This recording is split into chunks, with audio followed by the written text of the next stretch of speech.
Assalamualaikum warahmatullahi wabarakatuh. Salam sejahtera bagi kita semua. Perkenalkan, nama saya Ilhan Fauzan, mahasiswa Universitas Pamulang, semester 6, kelas 06 TPLN 001. Pada video kali ini saya akan menjelaskan sedikit tentang materi perkuliahan kita di mata kuliah Rekayasa Perangkat Lunak (RPL) yang bertemakan ruang lingkup rekayasa perangkat lunak. Sejarah software engineering. Nah, istilah software engineering mungkin bisa diartikan pertama kali digunakan pada akhir tahun 1950-an dan awal tahun 1960-an. Di mana pada saat itu mungkin masih terdapat perdebatan tajam mengenai aspek engineering dari perkembangan perangkat lunak itu sendiri. Kalau misalkan kita artikan rekayasa perangkat lunak (RPL) atau mungkin software engineering adalah salah satu profesi yang mendalami cara mengembangkan perangkat lunak, termasuk juga untuk pembuatan, pemeliharaan, lalu manajemen organisasi, pengembangan perangkat lunak, serta manajemen kualitas. Kalau kita misalkan lihat di sini, menurut pendapat ahli, yang pertama itu menurut Fritz Bayer. Menurut Fritz Bayer, perangkat lunak merupakan seluruh penetapan serta pemakaian prinsip rekayasa yang bertujuan untuk mendapatkan perangkat lunak yang bisa dipercaya, serta bisa bekerja dengan efisien di mesin nyata. Berikutnya menurut Prashman. Menurutnya, rekayasa perangkat lunak merupakan sebuah pembuatan serta pemakaian beberapa prinsip keahlian teknik agar bisa memperoleh perangkat lunak yang lebih ekonomis, andal, dan bisa bekerja dengan efisien di mesin yang bisa dipercaya, serta bisa bekerja dengan efisien di mesin nyata. Nah, biasanya tidak ada perbedaan pada bidang rekayasa lain.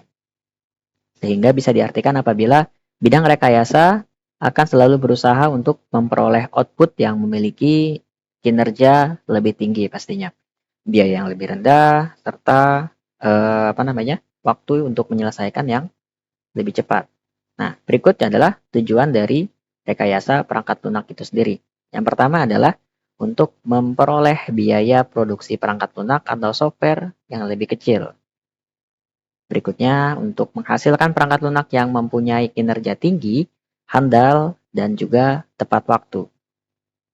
Berikutnya, untuk menghasilkan perangkat lunak atau software yang dapat bekerja pada segala jenis platform. Lalu untuk menghasilkan perangkat lunak yang memiliki biaya perawatan murah serta terjangkau. Berikutnya adalah kriteria pada rekayasa perangkat lunak. Yang pertama, pastinya dapat secara terus-menerus dirawat serta dipelihara atau maintainability. Yang kedua, dapat mengikuti perkembangan dunia teknologi atau dependability. Yang ketiga, dapat mengikuti kemauan pengguna atau user request. Yang keempat, efektif serta efisien pada pemakaian energi dan penggunaannya. Dan yang kelima, dapat memenuhi dan mencukupi kebutuhan yang diinginkan atau usability. Berikutnya, yaitu mengenai ruang lingkup rekayasa perangkat lunak. Nah, ruang lingkupnya adalah seperti software requirement, di mana software requirement ini berhubungan dengan spesifikasi kebutuhan serta persyaratan perangkat lunak. Lalu ada software design, mencakup proses penampilan arsitektur, antarmuka, komponen, serta karakteristik lainnya dari perangkat lunak atau software.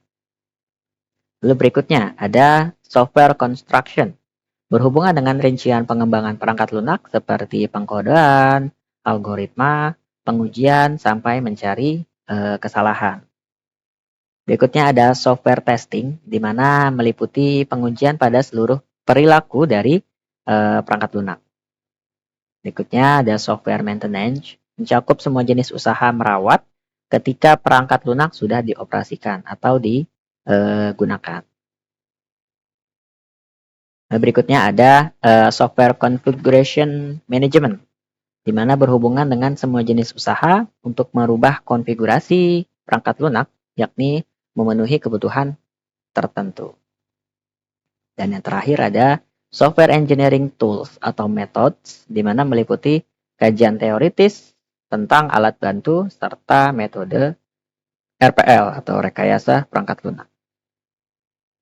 Berikutnya, proses dalam manajemen rekayasa perangkat lunak atau mungkin bisa disebut sebagai manajemen proyek, di mana manajemen proyek ini merupakan lapisan pertama di dalam proses rekayasa perangkat lunak yang berskala besar. Nah, agar proyek tersebut bisa berhasil, maka ada beberapa yang harus dimengerti, yaitu yang pertama adalah mengenai ruang lingkup pekerjaan. Kedua adalah resiko yang bisa terjadi. Lalu yang ketiga ada sumber yang dibutuhkan, tugas yang harus dilakukan atau dilaksanakan, dan patokan yang harus dilakukan. Usaha atau biaya yang akan dikeluarkan, dan yang terakhir adalah penjadwalan pastinya. Berikutnya mengenai tahapan rekayasa perangkat lunak. Yang pertama adalah mengenai analisis sistem, di mana analisis sistem ini merupakan sebuah teknik pemecahan masalah yang menguraikan sebuah sistem menjadi komponen-komponen yang bertujuan mempelajari seberapa bagus komponen-komponen tersebut bekerja dan berinteraksi untuk meraih tujuan mereka. Lalu yang kedua adalah model proses.